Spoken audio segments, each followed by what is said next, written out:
Hi friends, welcome to my channel. ಭಾಗ್ಯಲಕ್ಷ್ಮಿಯಲ್ಲಿ ಇವತ್ತಿನ ಸಂಚಿಕೆಯಲ್ಲಿ ಏನಾಗುತ್ತೆ ಅಂತ ಹೇಳಿ ತಿಳಿದುಕೊಳ್ಳೋಣ ಬನ್ನಿ. ಈ ಕಡೆ ಶ್ರೇಷ್ಠ ಎಷ್ಟೇ ಕೇಳಿಕೊಂಡ್ರು ತಾಂಡವಂತೂ ಒಪ್ಪೋದಿಲ್ಲ. ನನಗೆ ನಿನ್ನ ಜೊತೆ ಬಾಳೋಕ್ಕೆ ಇಷ್ಟ ಇಲ್ಲ, ನನಗೆ ನೀನು ಬೇಡ ಅಂತ ಹೇಳ್ತಾಳೆ. ನೋಡು, ನೀನು ಈ ರೀತಿ ಎಲ್ಲ ಮಾಡಿದ್ರೆ ನಾನು ಇರೋದೇ ಇಲ್ಲ, ಸತ್ತೋಗ್ತೀನಿ ಅಂದಾಗ ನೀನೇನಾದರೂ ಮಾಡ್ಕೊ ಅಂತ ಹೇಳಿ ಈ ಕಡೆ ತಾಂಡವ್ ಅವಳನ್ನು ದೂರ ಮಾಡ್ತಾನೆ. ಈ ಕಡೆ ಶ್ರೇಷ್ಠನಿಗಂತೂ ಜೀವನನೇ ಬೇಡ, ಇನ್ನು ತಾಂಡವ್ ಇಲ್ದಿರ ನನ್ನ ಜೀವನ ಬದುಕೋಕ್ಕಾಗಲ್ಲ ಅಂತ ಹೇಳಿ ಬಿಲ್ಡಿಂಗ್ ಮೇಲಿಂದ ಹೋಗಿ ಹಾರ್ತಾಳೆ. ಅದನ್ನು ನೋಡಿಬಿಟ್ಟು ಒಬ್ಬರು ದಾರಿ ಹೋಗರು ಅವಳನ್ನು ಆಸ್ಪತ್ರೆಗೆ ಸೇರಿಸ್ತಾರೆ.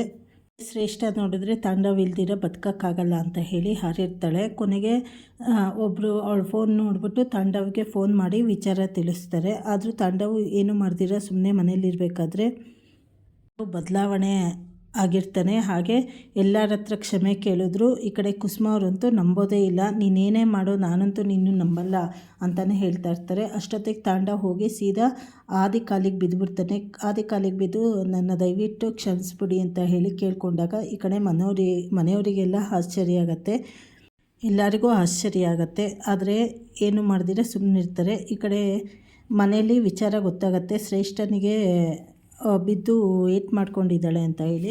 ಈ ಕಡೆ ಕುಸುಮನಿಗೂ ಇಷ್ಟ ಇರಲ್ಲ, ತಾಂಡವ್ಗೂ ಇಷ್ಟ ಇರಲ್ಲ ಹೋಗೋಕ್ಕೆ. ಆದರೆ ಭಾಗ್ಯ ನಡೀರಿ ಅದೇನಾಗಿದೆ ನೋಡೋಣ ಅಂತ ಹೇಳಿ ಮನೆಯವ್ರನ್ನೆಲ್ಲ ಕರ್ಕೊಂಡು ಹೊರಡ್ತಾಳೆ.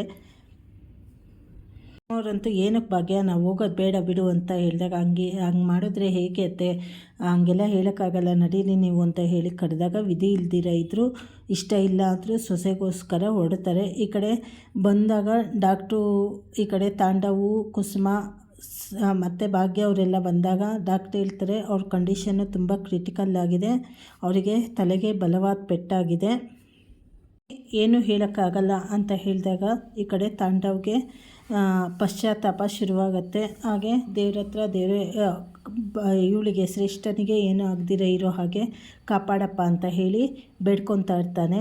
ಈ ಕಡೆ ಭಾಗ್ಯನಿಗೆ ಏನು ಹೇಳಬೇಕು ಅಂತ ಹೇಳಿ ಗೊತ್ತಾಗಲ್ಲ. ಅಷ್ಟೊತ್ತಿಗೆ ಅವಳು ಬಿದ್ದಿದ್ದರಿಂದ ಇದು ಪೊಲೀಸ್ ಕೇಸ್ ಆಗಿರುತ್ತೆ. ಹಾಗೆ ಪೊಲೀಸ್ನವ್ರು ಬರ್ತಾರೆ ಆಸ್ಪತ್ರೆಗೆ.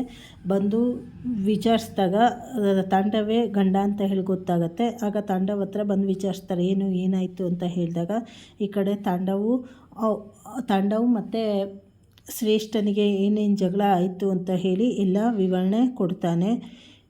ಮತ್ತು ಮುಂದಿನ ಸಂಚಿಕೆಗಳಲ್ಲಿ ಏನೇನಾಗುತ್ತೆ, ಶ್ರೇಷ್ಠನಿಗೆ ಏನಾದರೂ ಹೆಚ್ಚು ಕಮ್ಮಿ ಆಗುತ್ತಾ ಅಥವಾ ತಾಂಡವು ಮತ್ತು ಶ್ರೇಷ್ಠ ಒಂದಾಗ್ತಾರ, ಈ ಕಡೆ ಭಾಗ್ಯ ಯಾರನ್ನು ಸೆಲೆಕ್ಟ್ ಮಾಡ್ಕೊತಾಳೆ ಅಂತ ಹೇಳಿ ಮುಂದಿನ ಸಂಚಿಕೆಗಳಲ್ಲಿ ತಿಳಿದುಕೊಳ್ಳೋಣ. ಹೊಸದಾಗಿ ಯಾರು ಚಾನಲ್ ನೋಡ್ತಾ ಇದ್ದೀರಾ ಚಾನಲನ್ನು ಲೈಕ್ ಮಾಡಿ, ಶೇರ್ ಮಾಡಿ, ಸಬ್ಸ್ಕ್ರೈಬ್ ಮಾಡಿ, ಸಪೋರ್ಟ್ ಮಾಡಿ. ಧನ್ಯವಾದಗಳು.